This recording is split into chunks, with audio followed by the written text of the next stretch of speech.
कमर दर्द वालों को तो ऐसे करने हैं, मकरासन, भुजंगासन, शलभासन, धनुरासन। और वेट वालों को लंबा लंबा श्वास भर के 100 बार ये करना है। पहले दिन 10-10 बार करके 50 बार तक पहुंचेंगे और दूसरी दिन 100 बार तक पहुंच जाएंगे और पेट पूरा फ्लैट हो जाएगा फिर एकदम। चारों तरफ से सभी दिशाओं से ओबेसिटी के लिए ये योगाभ्यास हो गया। तो मैं बात कह रहा था, ये बीपी, ये शुगर, ये थायराइड, ये कोलेस्ट्रॉल, ये ओबेसिटी, ये हार्ट के ब्लॉकेज, अब लाइफस्टाइल डिजीज और जेनेटिक डिजीज की चैन को तो हमें तोड़ना ही, उस श्रृंखला को ब्रेक करना है हमें। इससे अगली बात है इनक्यूरेबल डिजीज, जिनको बोल दिया। अब ये मैं एक नहीं, hepatitis, rheumatoid arthritis, modern medical science में तो यही पढ़ाया जाता है। उनके सिलेबस में ये है कि आर इफेक्ट एक बार पॉजिटिव आ गया तो नेगेटिव नहीं आता।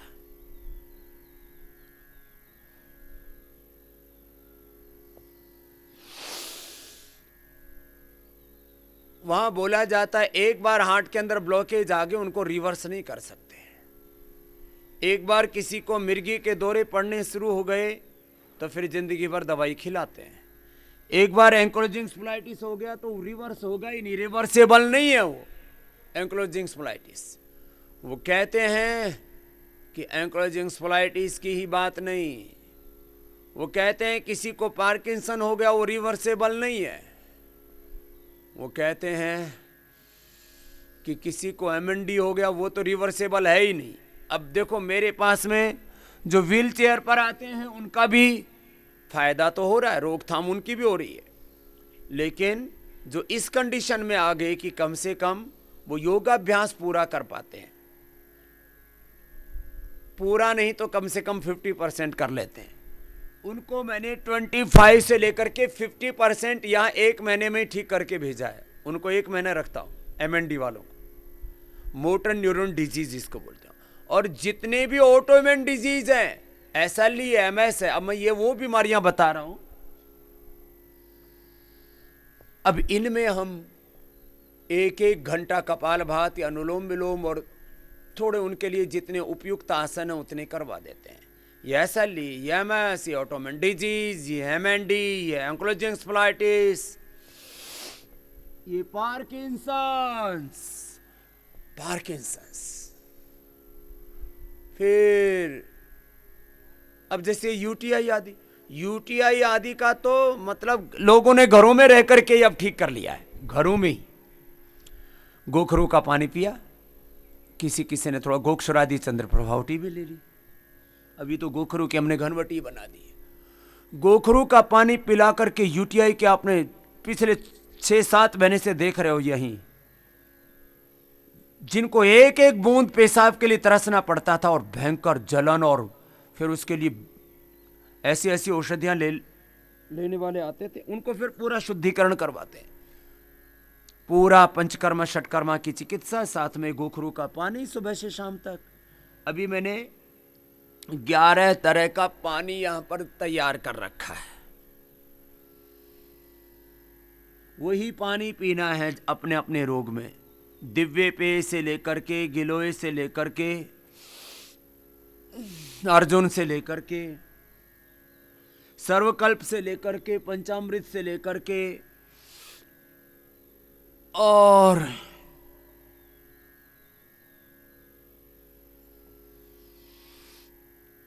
लंबे लंबे श्वास, जिसके रोग के लिए जो अभिष्ट है। इसको medicated air, medicated water, medicated food, ये सब हमने नाम दिए हुए हैं। जिसको जो करना है वो करके, बीच में थोड़ा थक गए तो मकरासन में ऐसे अथवा ऐसे विश्राम कर लिया और फिर दोबारा लग गए।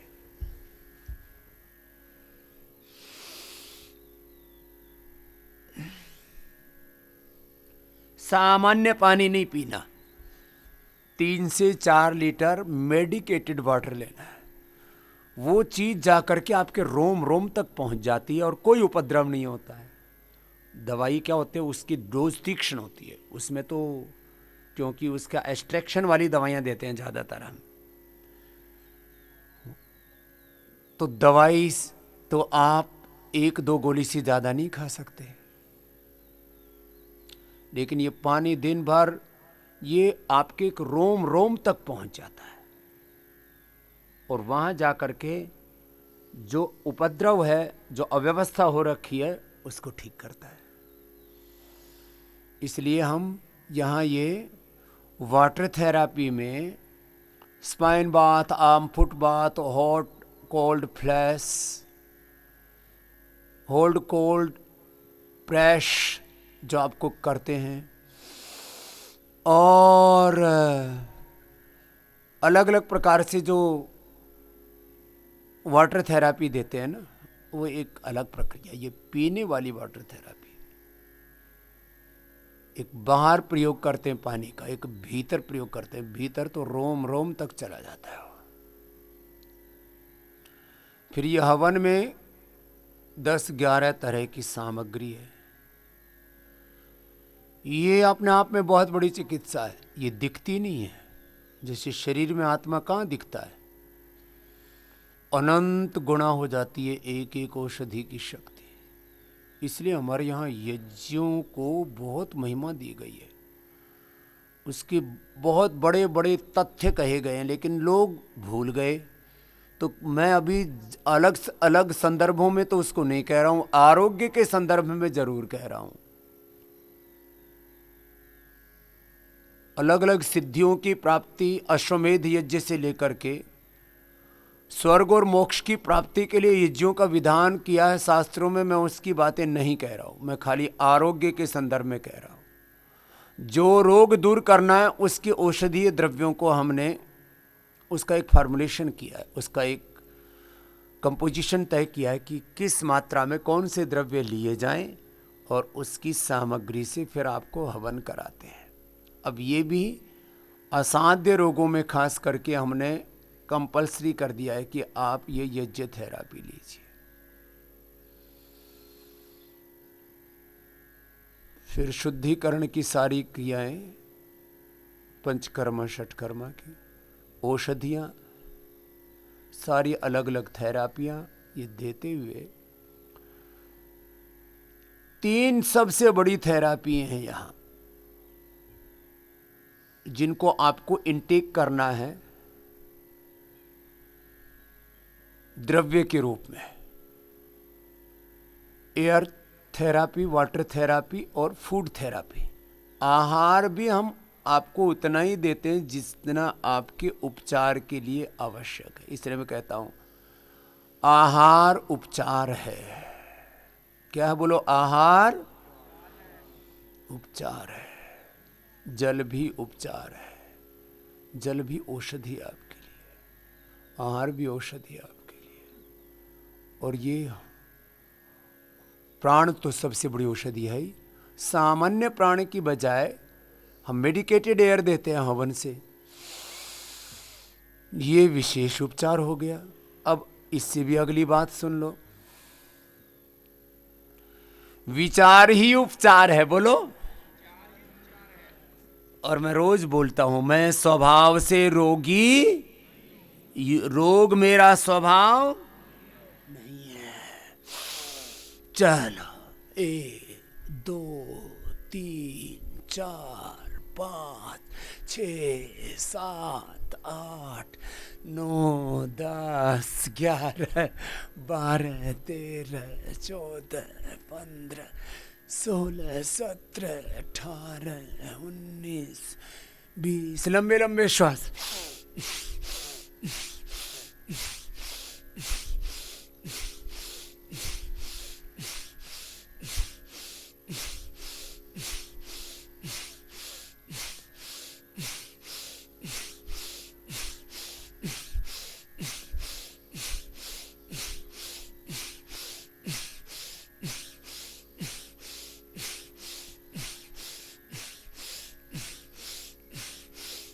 ऐसे जो है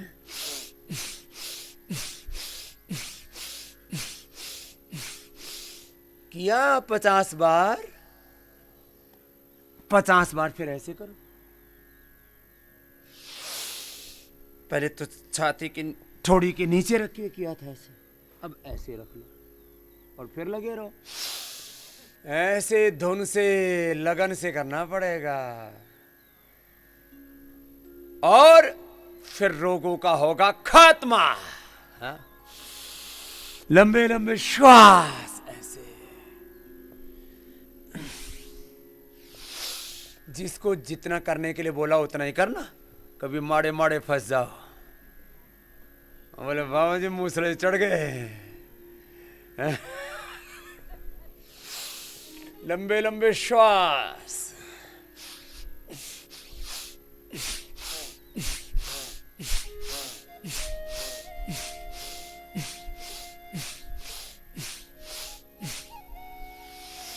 धीरे धीरे कर लेना।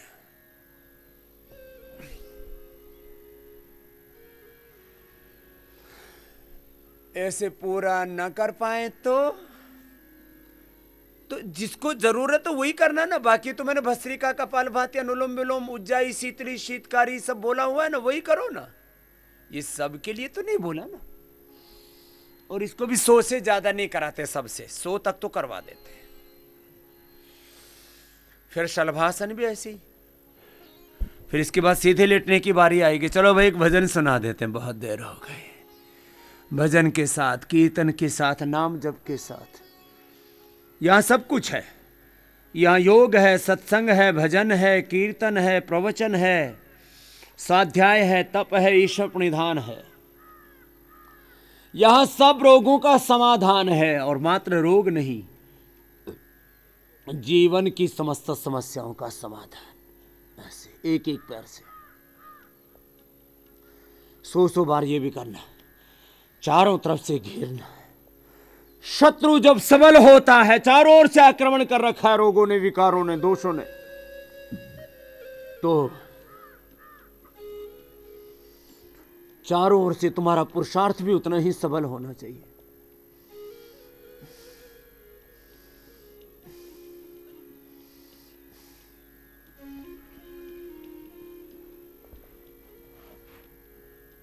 सीधे लेट जाओ। चलो सीधे लेट करके अब 3 तरह के अभ्यास करेंगे। कमर दर्द वाले तो अपने कमर के अभ्यास करना, मर्कटासन, अर्ध पवन मुक्तासन आदि।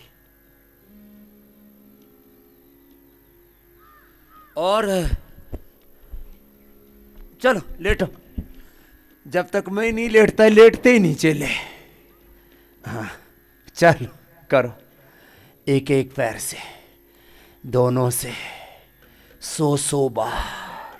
अर्धलासन, पादवृत्तासन, द्विचक्रिकासन और कमर दर्द वाले मर्कटासन, अर्धपवन मुक्तासन, एक पाद उत्तानासन, सेतु बंदासन, कट्युत्तानासन। जिसको जो करना है। और जिनको डायबिटीज है वे ये 3 तरह का पैकेज लेटे लेटे करना है। वे पवन मुक्तासन, उत्तान पादासन, नौकासन अपना अपना अभ्यास पूरा करो। जिनको थायराइड हो वो सर्वांग आसन, हलासन भी कर लेना है। कोई भी अपने अभ्यास को छोड़ेगा नहीं, अपना अभ्यास कंटिन्यू करेंगे लगातार, एक अनुष्ठान की तरह। बोलिए सच्चिदानंद भगवान की जय। भारत माता की, वेद माता की जय, गायत्री माता की जय, गंगा मैया की जय। लंबे लंबे श्वास। ओम त्र्यंबकं यजामहे सुगंधिं पुष्टिवर्धनम् उर्वारुकमिव बन्धनान् मृत्योर्मुक्षीयमामृता। अब ये मंत्र तो बोलते हो, चलो इसका अर्थ सुना देते हैं भजन में। लंबे लंबे श्वास, अपना अपना आसन करते रहो। मरकट आसन, एक पाद उत्तान आसन ऐसे, और अर्ध पवन मुक्तासन। कमर दर्द वाले कमर के करो, और मोटापा वाले मोटापा वाले करो। 100 बार ऐसे, 100 बार अर्धहलासन। पाद वृत्तासन, एक एक पैर से, दोनों पैरों से, जिससे जितना बन पाए। 2-3 बार में, 5 बार में, 10 बार में लगे रहो। जब तक दम में दम है, बेदम नहीं होना। बिना किसी बात की परवाह किए अपने लक्ष्य गंतव्य की और आगे बढ़ते रहना, जब तक मंजिल मिल नहीं जाती। एक दिन मंजिल मिलेगी और ये सारी कायनात तुम्हारे पीछे पीछे चलेगी। स्वास्थ्य, सफलता, सुख, समृद्धि, शांति, मुक्ति, सब कुछ मिलेगा। बस करना। कर्म सबसे बड़ा सत्य है जीवन का। चलो अपने अपने अभ्यास सब करेंगे, कोई रुकेंगे नहीं। और मैं सभी कर रहा हूं, मैं कमर वाले भी कर रहा हूं, मैं मोटापे वाले भी कर रहा हूं, और मैं फिर जो कॉमन प्रोटोकॉल है, पवन मुक्त आसन, उत्तान पादासन, नौकासन, 5-5 मिनट एक एक आसन। चलो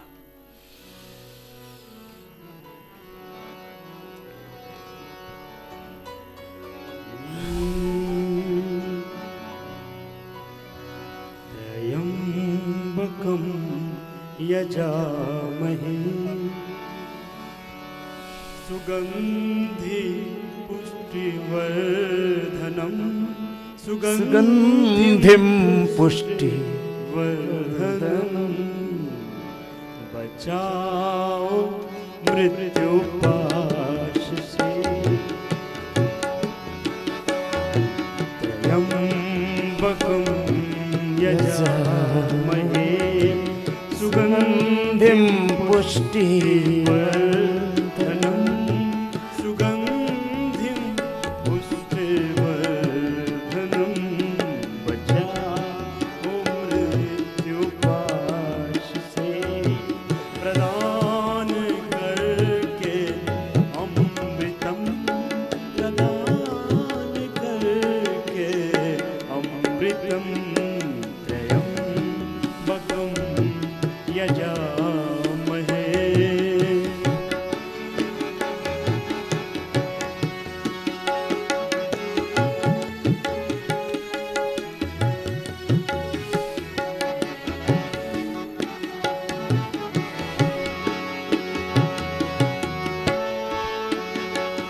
त्रिनेत्र देव देव देव कैसे मैं करूं भजन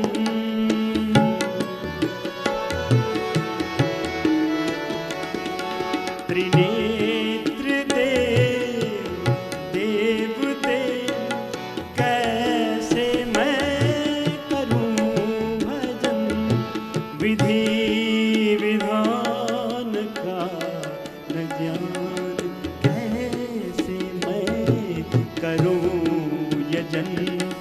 दया करो दयानिधे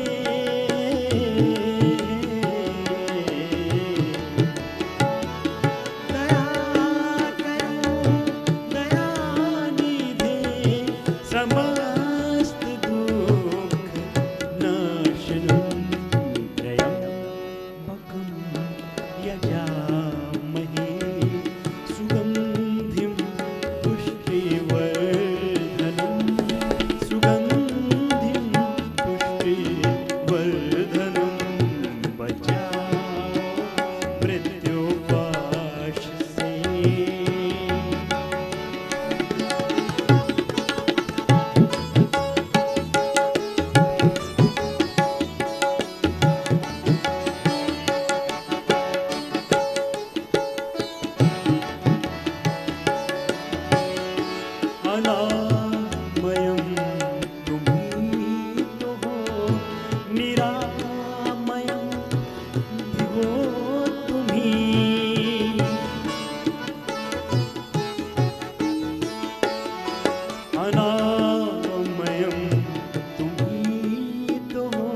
जो डायबिटीज वाले भाई बहन हैं वे 5-5 मिनट पवन मुक्तासन कपालभाति के साथ करना। उत्तान पादासन दोकासन, सेतुबंधासन, पादागोष्ठ, नासास्पर्शासन जो कर सके सर्वांगासन हलासन भी।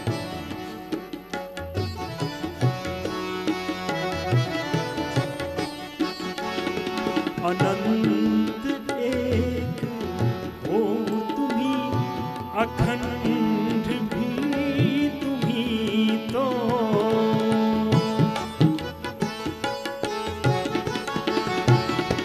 अनंत एक हो तुम्ही, अखंड भी तुम्ही तो। हो शुभ तुम्ही, हो शिव तुम्ही, प्रचंड भी तुम्ही तो। हो शुभ तुम्ही, हो शिव तुम्ही, प्रचंड भी तुम्ही तो। कृपा करो कृपा निधे,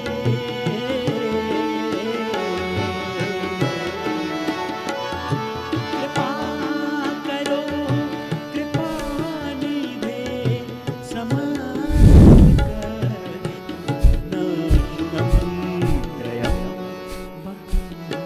यज्ञमहि सुगन्धिं पुष्टिवर्धनं,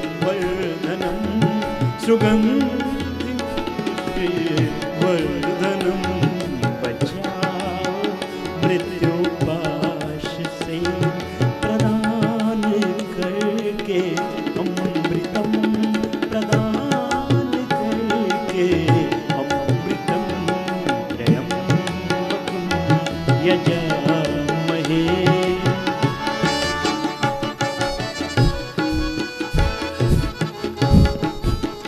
अपना अपना आसन मैं 2.5 मिनट करके कपालभाति के साथ उत्तान पादासन 5 मिनट कर रहा हूं, आप भी करो। 2.5 मिनट करके 2 बार में ये पूरा हो जाएगा। वैसे मैं तो 5 मिनट लगातार भी कर सकता हूं, तुम्हारी सामर्थ्य के अनुसार बोल रहा हूं। और जो 5 मिनट 1-1 मिनट 2.5 मिनट भी ना कर पाए तो 1-1 मिनट करके 5 बार कर लो, क्या दिक्कत है, करना है। बीच में थोड़ा विश्राम कर लिया 10-20 सेकंड के लिए। इसलिए मैं कहता हूं श्रम और विश्राम, योग और कर्म योग, प्रार्थना और पुरुषार्थ, अकामता के साथ सब काम, निष्कामता के साथ सब काम, अभ्युदय और निश्रेयस, निवृत्ति पूर्वक प्रवृत्ति, ये योग के मूल सिद्धांत है। ये साधना का क्रम है।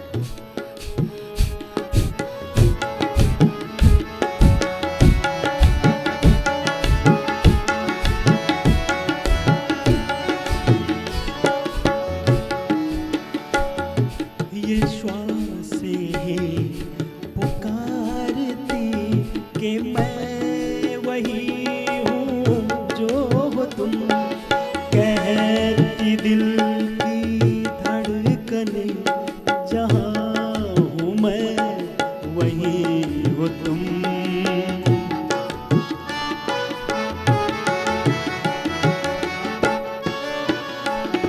ये श्वास है पुकारती कि मैं वही हूँ जो हो तुम।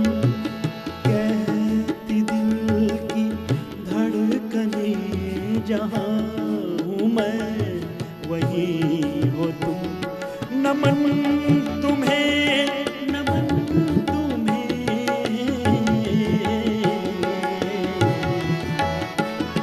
नमन समस्त भेद नाशनम त्रयंबकं यजामहे। सुगंधिं पुष्टिवर्धनं, सुगंधिं पुष्टिवर्धनं। बचाओ मृत्युपाश से प्रदान करके अमृत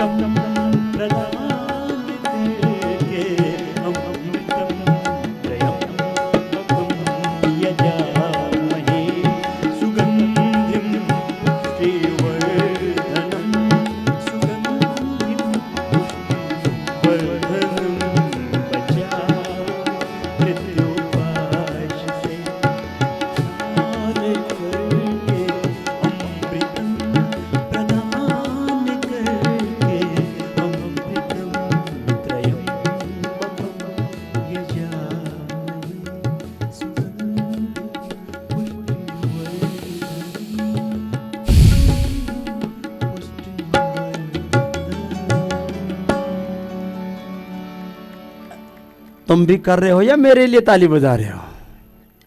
तुम भी करो। पवन मुक्तासन, उत्तान पादासन, नौकासन, सेतु बंधासन 5-5 मिनट करने हैं। पहले ही दिन से आपको 100% एफिकेसी चाहिए। पहले दिन लो प्रसाद।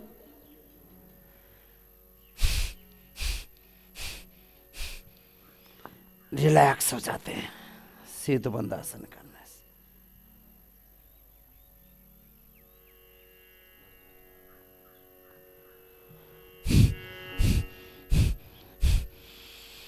अब जिनको पेट की बीमारियां, कब्ज है, एसिडिटी है और बाकी तमाम दिक्कतें ना, तो आराम आराम से कपालभाति कर लेना। कोलाइटिस है, बार बार टॉयलेट जाना पड़ता है, तो फिर बाह्य प्राणायाम के साथ करना।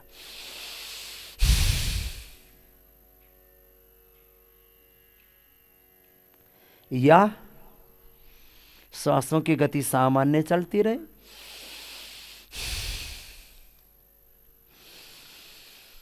कपालभाति मत करना। जिनको कॉन्स्टिपेशन है और जिनको पायस फिशर फिस्टुला है, जिनको इनफर्टिलिटी है, लिवर किडनी की कोई भी बाकी प्रॉब्लम्स है, पेनक्रियास की प्रॉब्लम है, तो फिर अपने अपने सामर्थ्य के अनुसार कपालभाति कर लें।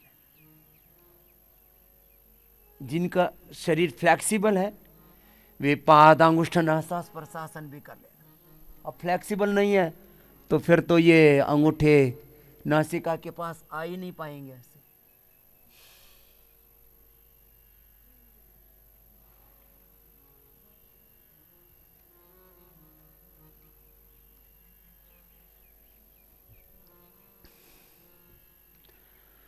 चलो, नौकासन भी ऐसे ही 5-5 मिनट करना है। अब एक मिनट करके कर लो, चाहे 2.5 मिनट करके 2 बार में कर लो। अब अपने अपने आसन करते रहो जिसको जो अभिष्ट है। जिनको थायराइड की प्रॉब्लम है, इनफर्टिलिटी है, कोई दूसरे रोग हैं, तो सर्वांगासन हलासन भी कर लो। कोई शीर्षासन करना चाहे तो वो भी कर लो। 5-5 मिनट लगातार कर सकते हैं तो, या 2.5 मिनट करके 2 बार कर लिया। शीर्षासन, हलासन, सर्वांगासन।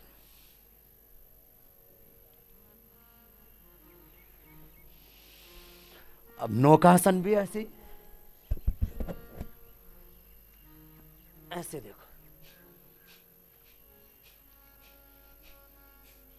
करो। डायबिटीज वाले तो करो, मेरा साथ दो।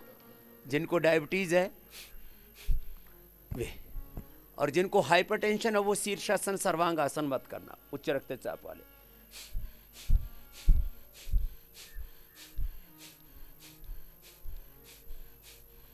समस्त उदर रोगों में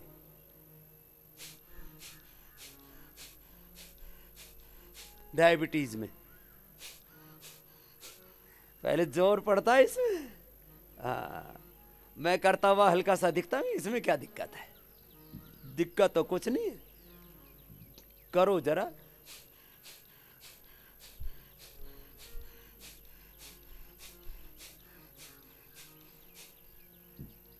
दिक्कत तो इस प्रियांशु से पूछो, 20 सेकंड में धराशायी हो जाता है।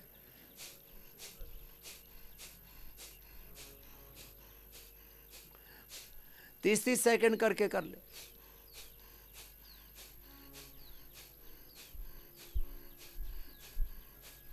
अब कुछ कहेंगे कि जी हमसे तो ये हो नहीं पा रहा, डायबिटीज तो है।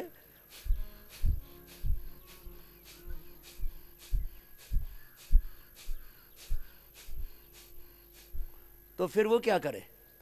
तो खाली उत्तान पादासन करे, पवन मुक्तासन करे। भाई नौकासन नहीं हो पा रहा ना, ये तो हो पा रहा है, यही करो।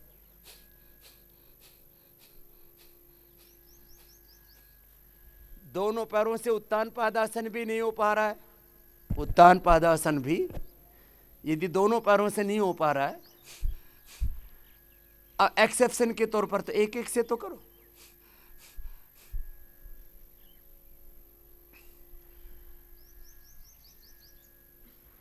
और मैंने आपको कहा है कि रोग का वेग जितना प्रबल है उतना ही उसका समय बढ़ा दीजिए योग का। आसन का समय टोटलिटी में 1 घंटा। क्या बोला? आसन का समय कितना बताया? 1 घंटा। आसन का समय 1 घंटा और प्राणायाम का समय भी 1 घंटा।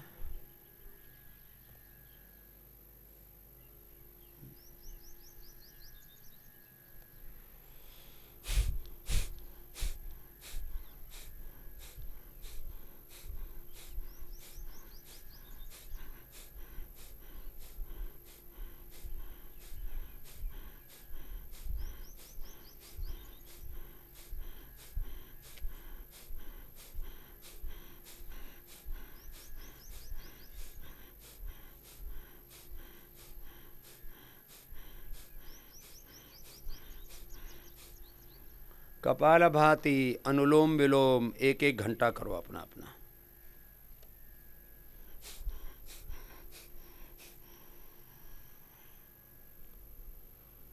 मैंने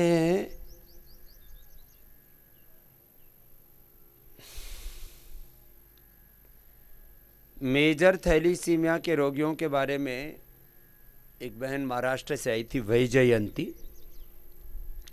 तो बोले जी वो टीचर है, रिपोर्टेड केस है पूरा। तो बोले जो है मैंने अपने एक स्टूडेंट को करवाया और जो है उसका मेजर थैलीसीमिया ठीक कर दिया स्वामी जी। अभी वो BA-MA कर चुकी है लड़की।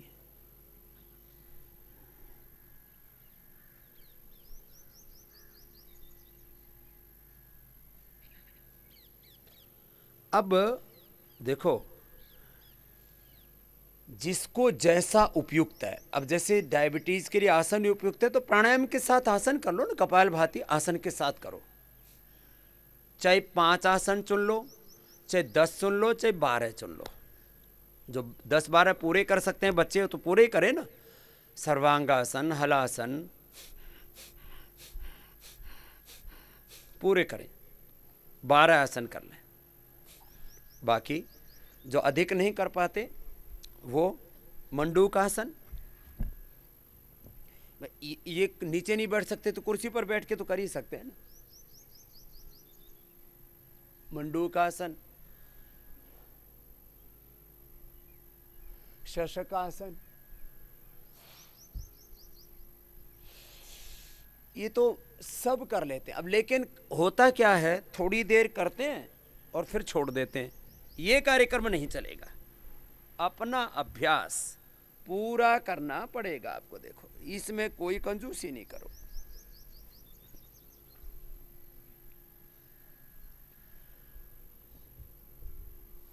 मंडूकासन, शशकासन, वक्रासन, पवन मुक्तासन, इतना ही कर पाए तो इतना ही कर लो। लेकिन उसको फिर 10-10, 15-15 मिनट कर लो। कपालभाति तो करना ही है ना। फिर अलग अलग रोगों में एक्यूप्रेशर के साथ कर लो, संकल्प के साथ कर लो। अब जैसे थायराइड का रोग है तो उज्जाई भी साथ में करना पड़ेगा। कपालभाति एक्यूप्रेशर के साथ कर लो। पहले ही दिन से दवा बंद।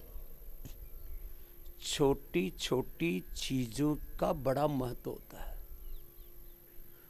अब देखो डेली विटामिन B12 कितना चाहिए? 1 ग्राम का 1,00,000वां हिस्सा। कितना चाहिए डेली? 1 ग्राम का 1,00,000वां हिस्सा। इसको कहते हैं 1 माइक्रोग्राम। लेकिन वो कम हो गया तो पूरा शरीर दुखने लगेगा, हड्डियां मांसपेशियां दुखने लगेंगे। तो यूरिक एसिड से शरीर दुखता है।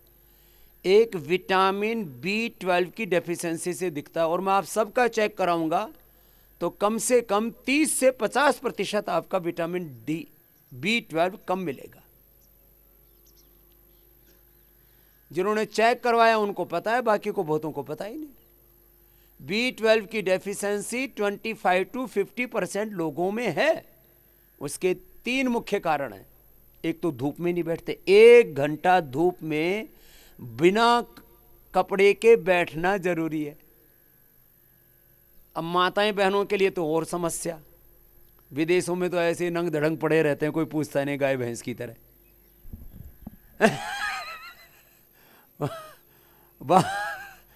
तो फिर भी वहां ज्यादा कोई पूछा ताछी नहीं करता। हिंदुस्तान में तो माताओं बहनों के लिए एक तो ये समस्या कि कपड़े उतार के ऐसी कोई जगह कहाँ से ढूंढे।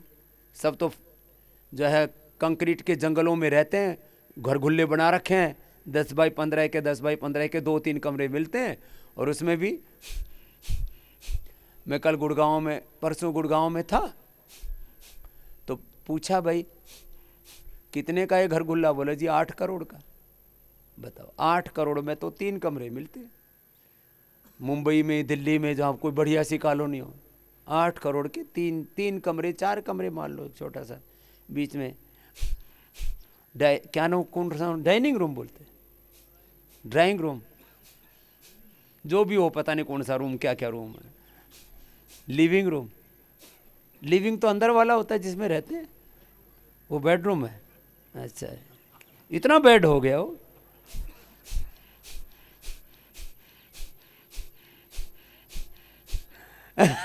बड़ा बेड है, उस बेड में भी डबल बेड और खतरनाक है।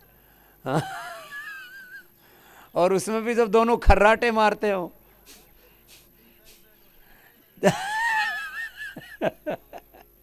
ये नए नए कार्यक्रम तो कर रच लिए, जीना नहीं आ रहा। सुनो, अपना अपना अभ्यास देखो पूरा करो। मैं कह रहा था छोटी छोटी चीजों से बड़ी बड़ी चीजें प्रभावित होती हैं। तब जिनको आर्थराइटिस, रोमेटॉइड आर्थराइटिस है, एंक्लोजिंग स्पोलाइटिस है, जिनको हेपेटाइटिस है, जिनको सोराइसिस है, लिकोडर्मा है, अब सारी दुनिया कह रही है लिकोडर्मा ठीक नहीं होता। अभी मैं लिकोडर्मा के इस साल कम से कम 1000 रोगी बुला करके उनको 100% ठीक करने वाला हूं। 50-50 करके बुलाऊंगा, 100%। अब 1000 को ठीक करके उनकी रिपोर्ट रख करके, पहले जो किए सो किए, उनके बहुतों के रिकॉर्ड रखे हैं, बहुतों के नहीं है, अलग अलग। कुछ लोग लापरवाही में फिर ऐसे ही रिपोर्ट इधर उधर कर देते हैं, तो अभी मैंने चौकस पूरा प्रबंध कर रखा है। सोराइसिस 100% ठीक, लिकोडर्मा 100% ठीक, कुछ नहीं। एक बाउची बोलते हैं, सुगंधित सा एक द्रव्य होता है, उसको गोमूत्र में भिगो के 7 दिन तक रखते हैं, फिर गोमूत्र फेंक देते हैं, फिर उसको सुखा देते हैं, फिर गोमूत्र फेंक देते हैं, 7 गोमूत्र में शुद्ध करते हैं। बाकुची चूर्ण 1-2 ग्राम खिला देते हैं, साथ में नीम गिलोय का कल्पवटी खिला देते हैं। जैसे और औषधियाँ बना रखी हैं, ऐसे हम ये सफ़ेद दाग। अब बताओ, सफ़ेद दाग की लोग कहते हैं कोई दवाई नहीं। अरे क्यों नहीं दवा? सफ़ेद दाग भी ठीक होता है, सोराइसिस भी ठीक होता है, करना पड़ता है। लेकिन औषधियाँ भी देते हैं हम, उसमें लेप भी करवाते हैं। हमने यहाँ कई प्रकार की थेरेपियाँ डेवलप कर दी, छोटी छोटी चीज़ों से, किसी के दर्शन मात्र से, किसी के स्पर्श मात्र से, किसी के सूंघने मात्र से उपचार होता है। और यहाँ तो कई प्रकार की ये थेरापियाँ, एक थेरापी से कोई भी बड़ी बीमारी बहुत जल्दी काबू में नहीं आती है, उसके लिए कई थेरापियाँ करनी पड़ती हैं। अब कुछ लोग इन्हीं चक्करों में रहते हैं, बोले हम वो चुंबक थेरापी कर रहे हैं, हम इतने 1000 रुपए की, 50,000 रुपए की, 1 लाख रुपए की, आजकल 2.5 से 5 लाख रुपए की कुर्सी सी आ जाती है, बोले उस पर हमने तो चुंबक थेरापी कर रहे हैं, हमारा सब ठीक हो जाएगा। तुम्हारा चुंबक थेरापी से तब इलाज हो जाए ना जब अंदर से बॉडी रेस्पॉन्ड करे। चुंबक थेरापी लाभ करती है, मैं नहीं कहता कि लाभ नहीं करती, एक्यूप्रेशर, एक्यूपंक्चर सब लाभ करते हैं, लेकिन ये सारी थेरापियां हम यहाँ पर आपको देते हैं। जो भी प्राकृतिक थेरापियां जिसमें मनुष्य के जीवन के साथ छेड़छाड़ नहीं है, वो सब करते हैं, लेकिन उनको जितना जितना जिस मात्रा में करना होता है, जैसे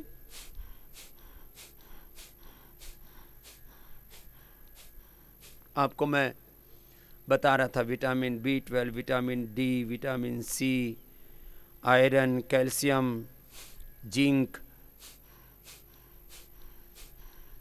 ओमेगा, विटामिन के। अब ये 5 माइक्रोग्राम चाहिए। अब ये विटामिन के यदि आपके शरीर में पूरा नहीं होता तो शरीर में से खून बहने लगेगा और रुकेगा ही नहीं, एक वो अलग बीमारी है।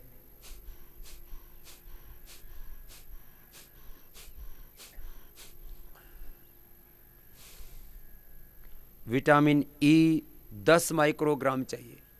अलग अलग चीज़ों की अलग अलग मात्रा है। सबसे ज़्यादा चाहिए होता है आपको प्रोटीन। 1 किलो शरीर के वजन के हिसाब से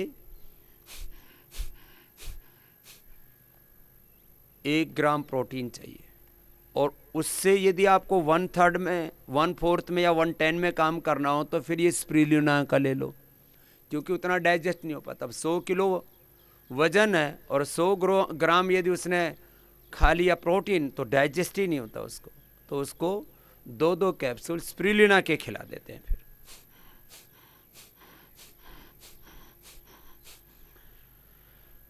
कैल्शियम चाहिए 350 मिलीग्राम। जो आप नॉर्मल 1 गिलास दूध पीते हो, 1 कप दूध पीते हो, जैसे जिसकी कैपेसिटी है, 1-1 कप दूध पिया, 1-1 कटोरी आपने दही खाया। लेकिन ये भी जिनको किसी किसी को मना करा देते हैं तो फिर उसको दूसरे स्रोत से दे देते हैं, मोती और मुक्ता शक्ति से। खैर, एक है नेचुरल सोर्स। अब जैसे विटामिन ए जो आँख के लिए बहुत ज़रूरी है, वो गाजर और सेव में पर्याप्त मात्रा में होता है। बहुत थोड़ी सी मात्रा उसकी, कुछ ऐसे अलग अलग उनके लिए पैरामीटर बना रखे हैं। 4200 इंटरनेशनल यूनिट चाहिए।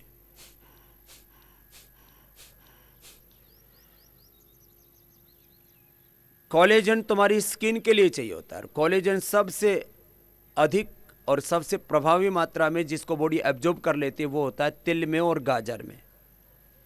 इसलिए जो तिल और गाजर का निरंतर सेवन करते हैं उनको बुढ़ापे तक चेहरे पर, स्किन पर, पूरी बॉडी में झुर्रियाँ नहीं पड़ती हैं।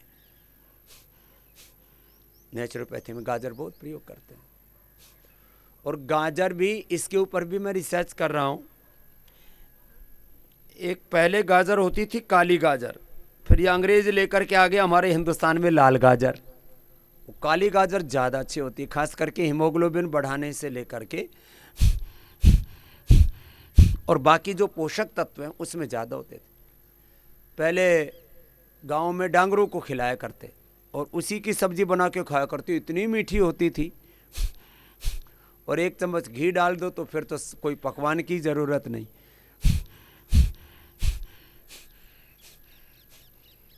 कपालभाति, अनुलोम विलोम। चलो, कपालभाति तो बहुत करा दिया, अब अनुलोम विलोम करो।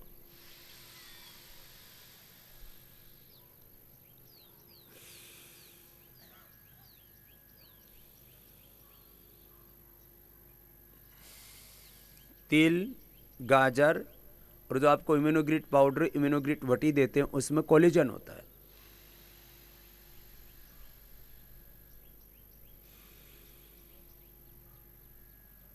कोलेजन एक तरह का प्रोटीन होता है जिसकी विघटन से धीरे धीरे आपके स्किन के ऊपर झुर्रियाँ पड़ने लगती हैं, तो डाइजेस्ट भी होना चाहिए।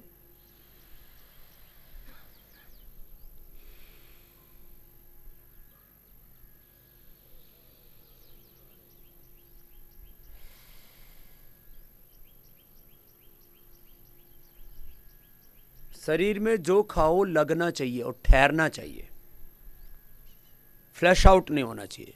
आजकल लोग खाते हैं, जितने भी एलोपैथी के विटामिन्स खाए जाते हैं ये ज़्यादातर 99% केमिकल बेस्ड हैं या एनिमल बेस्ड है।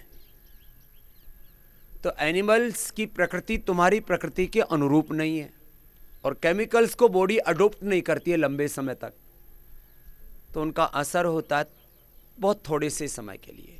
इसलिए कहा जाता है शरीर का प्रकृति के साथ साथ में है, इसलिए प्राकृतिक तौर पर चीज़ों को लो। इसलिए हमने जिनको ज़रूरत है विटामिन डी की डेफिशिएंसी, विटामिन B12 की, कैल्शियम की, आयरन की, मैग्नीशियम की, ओमेगा की बहुत डेफिशिएंसी है जिसको हमने पूर्ति की है फ्लैक्स सीड से और सीबकथॉर्न से। जो ब्रेन और नर्वस सिस्टम के डिसऑर्डर्स का मुख्य कारण जो है ओमेगा, ये छोटे छोटे तत्व जो है फूड एंड न्यूट्रिशन एजुकेशन की तो 99% कमी है। और अलग अलग तत्वों को देखा जाए तो डेफिशिएंसी अलग अलग न्यूट्रिएंट्स, माइक्रो न्यूट्रिएंट्स की करीब 90% लोगों को अलग अलग प्रकार की डेफिशिएंसी है। और फिजिकल डेफिशिएंसी के साथ इमोशनल डेफिशिएंसी तो बहुत ही ज्यादा है।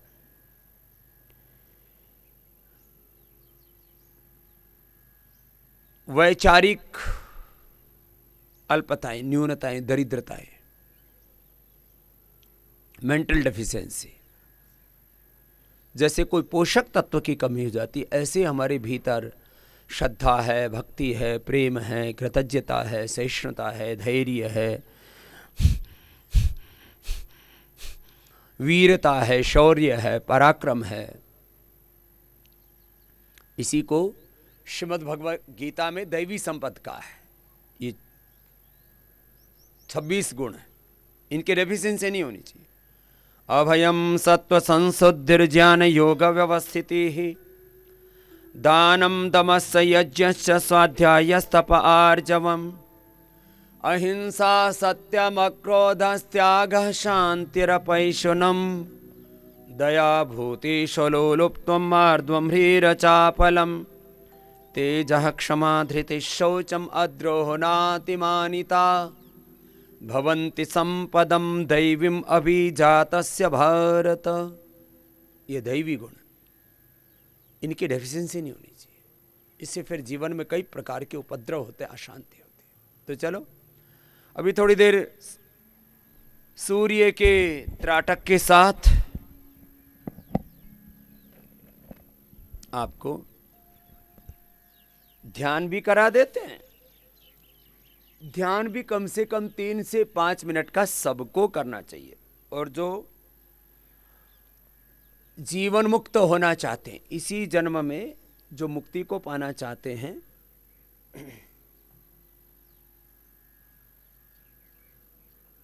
जीते ही जी जो मुक्त होना चाहते हैं, तो वे 1-1 घंटा भी ध्यान करें।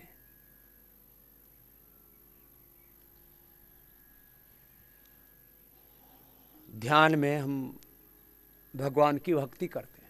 भगवान की स्तुति, प्रार्थना, उपासना 3 शब्द बोले जाते हैं। भगवान की स्तुति सूर्य से लेके चंद्र से लेकर के इस पिंड में, ब्रह्मांड में जो कुछ आँखों से दृष्टि गोचर होता है वह अपर ब्रह्म है, और जो नहीं होता वो पर ब्रह्म है। कुछ चीज़ें होती हैं लेकिन आँखों से नहीं दिखती। जैसे मैं शब्द बोल रहा हूँ, ये आँखों से नहीं दिख रहे हैं, लेकिन शब्द तो है, वो सुनाई भी देता है। जैसे सुख दुख जो है आंखों से कहाँ दिखते हैं, वो अनुभव में आते हैं। बहुत सी चीजें हैं दिखती नहीं है। सत्कार है, तिरस्कार है, भूख है, प्यास है, दिखती नहीं है, होती है। नींद आती है, नहीं आती है, दिखती नहीं है। नहीं पता लगे कि नींद है तो लोग जिनको नींद नहीं आती पकड़ के रख ही लें उसको। बहुत सी चीजें हैं जो दिखती नहीं है, होती है। ज्ञान कहाँ दिखता है? आप इन चीजों को अनुभव कर सकते हो। कपालभाति और अनुलोम विलोम के साथ भी आप ये त्राटक कर सकते हो। तो मैं कह रहा था भगवान की भक्ति कैसे करना, भगवान की स्तुति, प्रार्थना, उपासना के साथ भगवान की स्तुति करना। प्रभु आप सदृश इस जहान में कोई दूसरा नहीं। आपसे अधिक बलवान, ज्ञानवान, गुणवान, रूपवान ऐश्वर्यवान आपसे महान बलवान और कौन है। ये सारे रूप, ये यौवन, ये ऐश्वर्य, ये धन, ये दौलत, ये सत्ता संपत्ति संसाधन जो कुछ है जीवन में प्रभु, सब कुछ आपने ही तो सब रचाया है, बसाया है प्रभु। भगवान की स्तुति करते करते उससे प्रीति प्रगाढ़ हो जाती है। जिसकी हम स्तुति करते हैं, जिसकी गुणगान हम करते हैं, उससे हमारा प्रेम हो जाता है। जिसके बारे में बार बार सोचते हैं, उससे हमारी प्रीति हो जाती है। वो अच्छी चीजें हैं या बुरी चीजें हैं।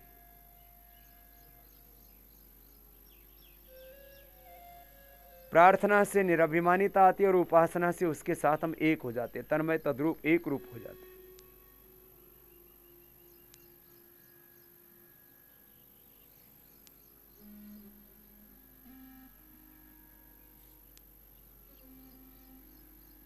बाहर के सूर्य को देखते देखते टकटकी लगा के देखना,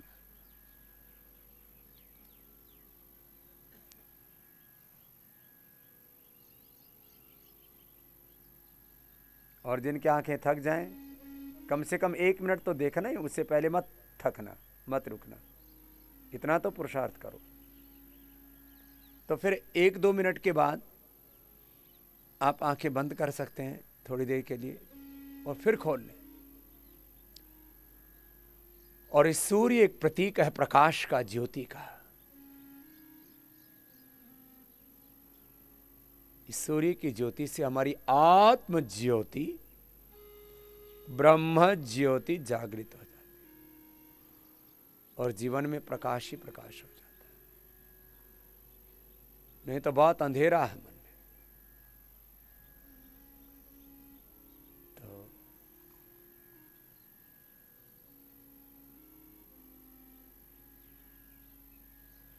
आंखों की भी बहुत भयंकर भयंकर समस्याएं हैं।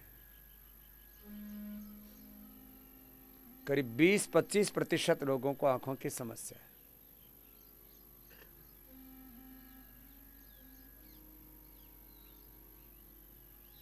त्रिफला से आईवास करा के, जलनेति सूत्रनेति करा के, अक्षय तर्पण करा करके, त्राटक अनुलोम विलोम करवा करके, आमर के रसायन सप्तामृत लोह मुक्ता शक्ति वसंत को समाकर रसराज रस त्रिफलाघृत, ये सब सेवन करा के हम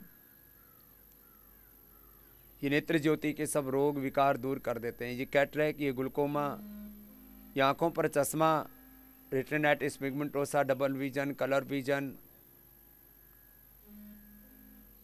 ऑप्टिकल नर्व का सूखना, कमजोर होना, नेत्र ज्योति, नेत्र दृष्टि का कमजोर होना, ये तो कुछ रोग हैं। किसी किसी की ड्राई आंखें हो जाती है, किसी की आंखों में आंसू ही नहीं आते हैं और किसी के आंखों के आंसू रुकते ही नहीं है।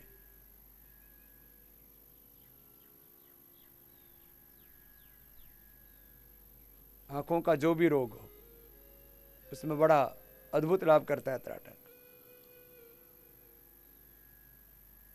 बहुत ज्यादा ऐसे फाड़ के मत देखना, सहजता से देखना, आंखों पर प्रेशर मत डालना, ऐसे पलकों को फाड़ करके और ऐसे जैसे किसी को घुर्रा रहे हो ऐसे नहीं देखना, प्रेम से देखना है।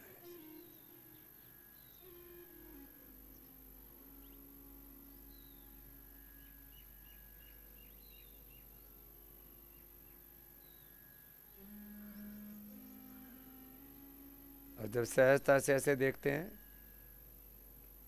तो बीच में यदि आंखों से आंसू भी टपकते हैं तो टपक नहीं देना, कोई बात नहीं।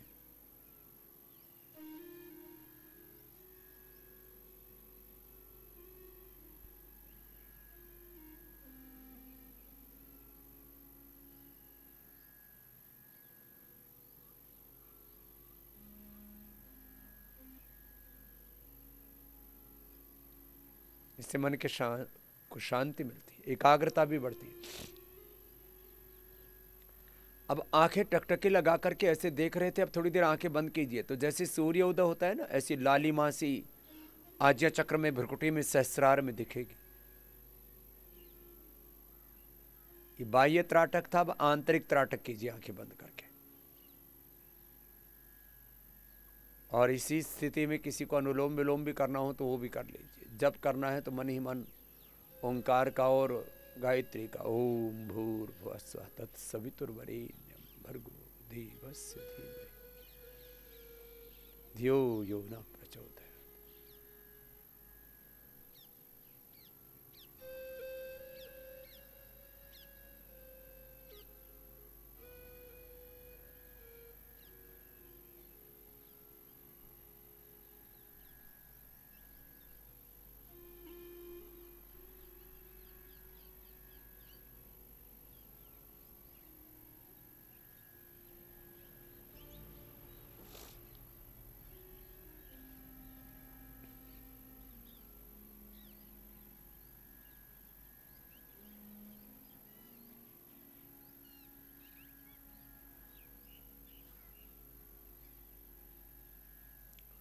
ऐसे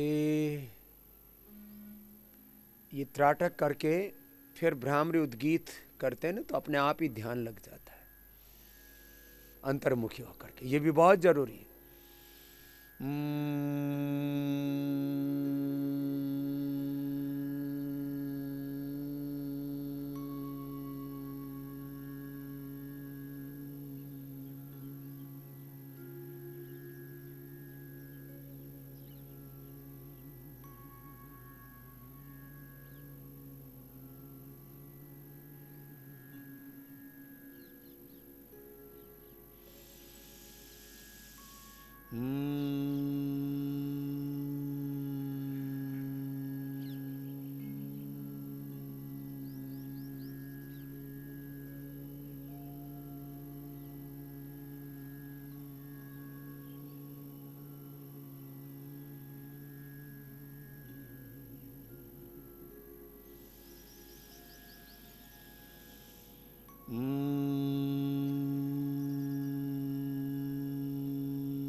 उद्गीत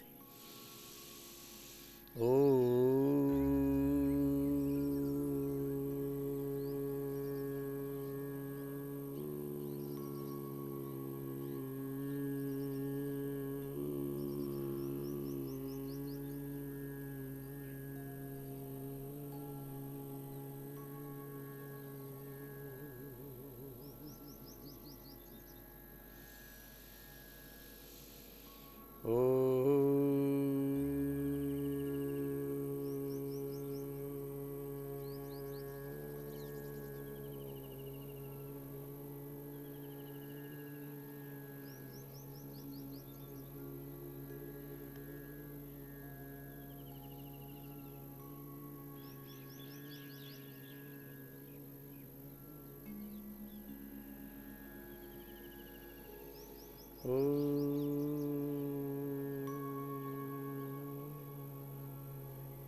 फिर मौन हो जाते हैं थोड़ी देर के लिए और दिन भर ऐसा अभ्यास कीजिए थोड़ी देर शांत होकर के बैठेंगे, थोड़ी देर शांत होकर के बैठने का अभ्यास भी किया करें। साक्षी भाव से, दृष्टा भाव से श्वासों को देखना चाहिए। इसको प्रेक्षा ध्यान बोलो, विपश्यना बोलो, ध्यान योग बोलो, ओंकार ध्यान बोलो। दिन में 5-10 बार ऐसी चेष्टा करनी चाहिए, ऐसा अभ्यास करना चाहिए, ऐसी प्रैक्टिस कीजिए। अपने आँखों, माथे से लेकर के मन, मस्तिष्क, विचारों से लेकर के भाव संवेदनाओं से लेकर के अपने चेहरे को, गर्दन को, कंधों को, हृदय को, फेफड़ों को, पेट, पीठ को, पैरों को, पूरे शरीर को साक्षी भाव से देखें। इंद्रियों, मन, प्राण को भी साक्षी भाव से देखें, दृष्टा भाव से देखें और अपने स्वरूप में प्रतिष्ठित हो जाए, अपने आत्म स्वरूप में। योगश्चित्त वृत्ति योधा तदा दृष्टि। स्वरूप से, स्वभाव से नित्य शुद्ध बुद्ध मुक्त स्वभाव सच्चिदानंद स्वरूप आत्मा है। यही हमारा मूल स्वरूप है, मूल प्रकृति, और इसी में बने रहना है। दोनों हाथों को आप उठाएंगे, आपस में रगड़ेंगे और दोनों हाथों के गरम गरम हथेलियों की ऊर्जा का उष्मा कंजन आंखों पर कर देना। आंखें को देखो,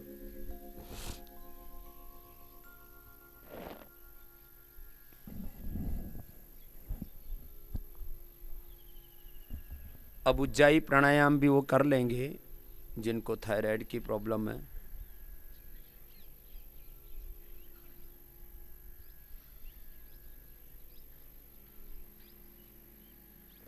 और जिनको ब्लड प्रेशर है वो शीतली शीतकारी कर लेंगे। ये वाला है,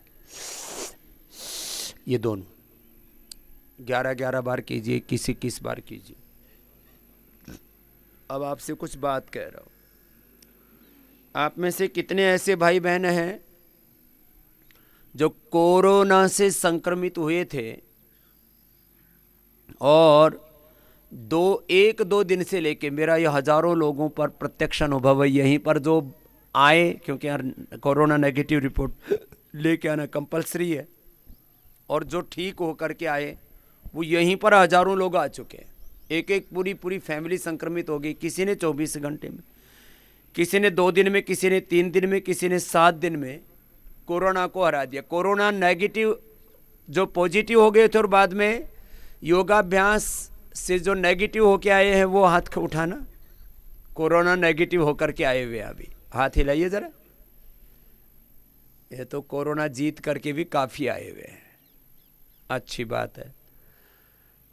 और कितने ऐसे थे कि पूरे परिवार वाले तो पॉजिटिव हो गए और तुम नेगेटिव रहे, वो कितने हैं? कि पूरे परिवार वाले पॉजिटिव हो गए, क्योंकि वायरस तो वो तो कहीं जगह देखता नहीं, तो कहीं भी घुस जाता है, लेकिन तुम्हारे ऊपर असर नहीं हुआ। ऐसे भी कितने, जरा वो भी हाथ उठाना।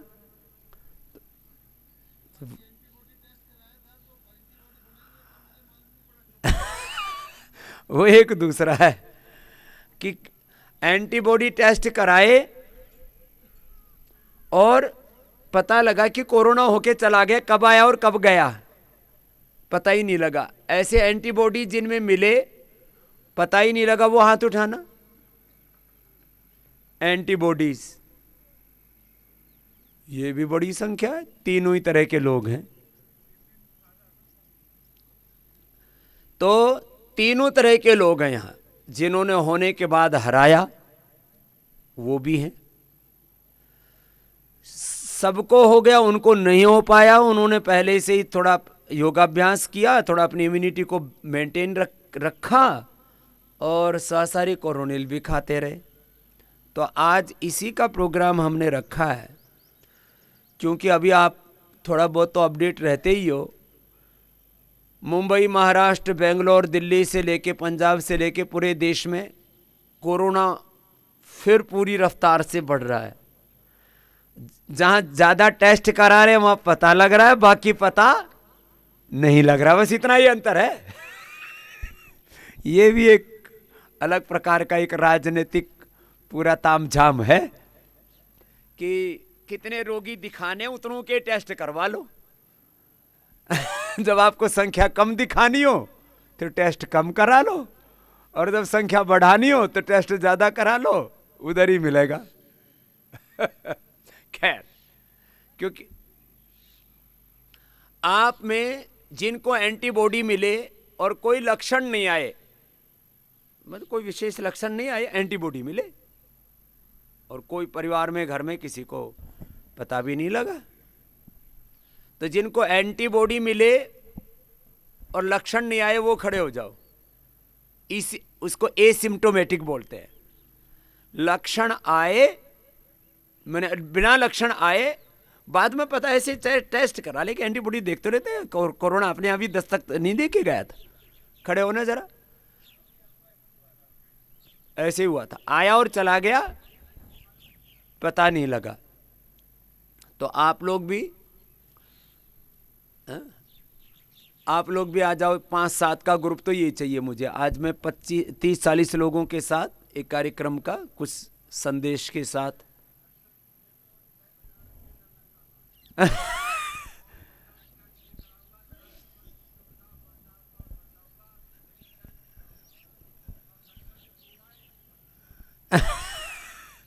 चलो, ये तो आप लोग बाहर निकलो, इधर आ जाओ, है ना।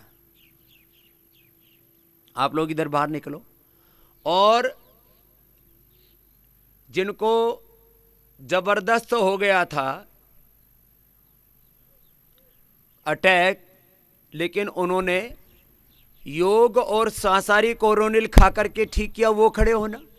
अच्छा, जोरदार अटैक हो गया था, वायरस लोड बहुत ज्यादा था, और योग के साथ सांसारी और कोरोनिल भी खाया और फिर ठीक किया, वो खड़े होना। जिन्होंने योग के साथ अटैक अच्छा आ गया था, योग और सांसारी दोनों प्रयोग किया और फिर ठीक किया, वो खड़े होना। अरे कभी भी, हाँ हाँ, जो अभी बाद की बात पूछ रहे, जिन्होंने सांसारी और कोरोनिल और योग से हराया, वो खड़े हो जाओ। वो भी आ जाओ, निकलो, आप भी इधर आओ। और तीसरे वो भी खड़े हो जाओ कि पूरा खानदान तो लपेटे में आ गया और उनको नहीं हुआ, वो भी खड़े होना। कौन कौन है?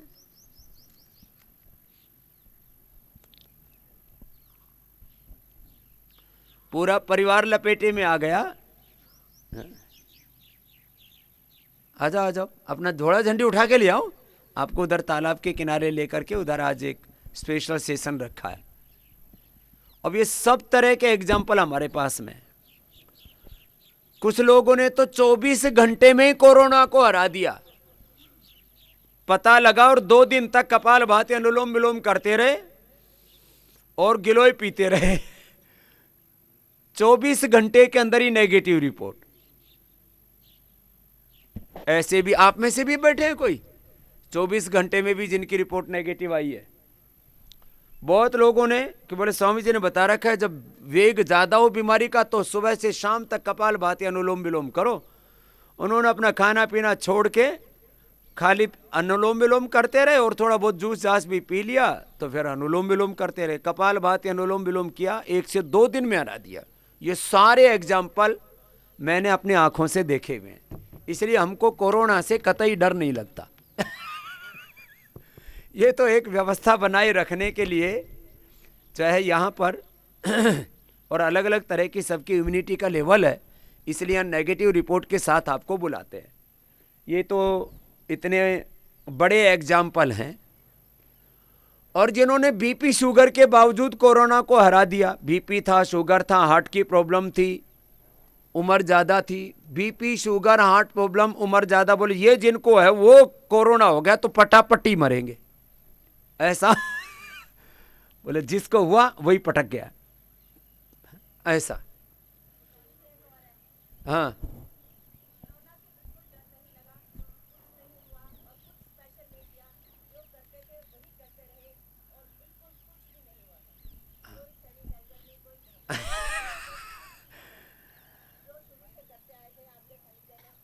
चलो अच्छी बात है। वैसे तो वो तो मैं हूं ही तुम्हारे सामने बैठा हूं। यदि स्वामी रामदेव को एक दिन भी खांसी भी आ जाती है ना, तो पूरी दुनिया में हो जाता बाबा को हुआ कोरोना।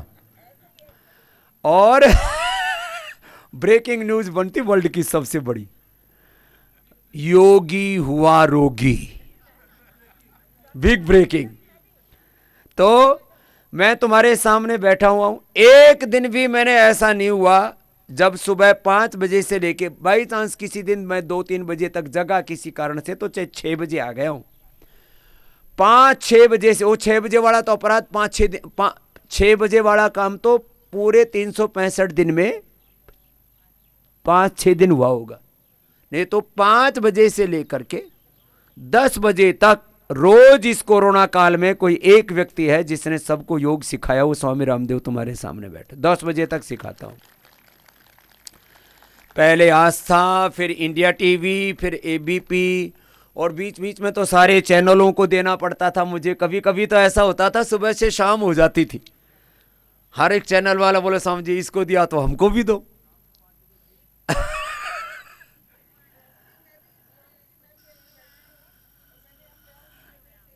तो चलो ऐसा करो, अब तुमको गाड़ी में ले जाना मुश्किल है, तुम पैदल वहां तालाब के किनारे आ जाओ। इतनों के तो लिए बस मंगानी पड़ेगी। तो चलो वो जो तालाब है ना, तालाब के किनारे पहुंचो सब, और इनके अलग अलग ग्रुप बनाएंगे, वहां चलो सामने। और तो हाँ, तो अब बाकी यहां बैठे रहो, डॉक्टर नीरज जी ऊपर आ जाएंगे, आस्था पर यहां विराम देंगे।